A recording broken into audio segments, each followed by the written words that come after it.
அப்பே இங்கே பாரு. மம்மி எங்க? எங்கடா மம்மி? அப்போ மம்மி எங்க? மம்மி எங்கப்பா?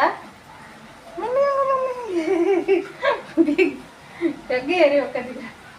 கீழே உழப்பார பாரு. நீ கீழே உளுந்து கீழே உழப்பாரடா அப்படின்னு.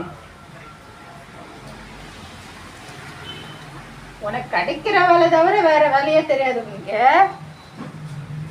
தோபர் எல்லாம் இங்க பாரு, இங்க பாரு. எல்லாருக்கும் ஆய் சொல்லு, ஆய் சொல்லு. தோபர் ஆய் சொல்லு. தோபர் தோபர். அப்ப இங்க பாரு, இங்க பாரு. தோபர் ஆய் சொல்லு எல்லாருக்கும். பூசி இங்க வா. பூசி இங்க வா. பூசி கொடுக்க கூடாது சொல்லிக்கிறேன்னா இல்லையா? கடிக்க கூடாது சொன்னீங்கன்னா என்ன? உதவாங்க பாரு பாரு, உதவாங்க பாரு. மதிக்கிறீங்க? எங்க நம்ம மதிக்கிறியா?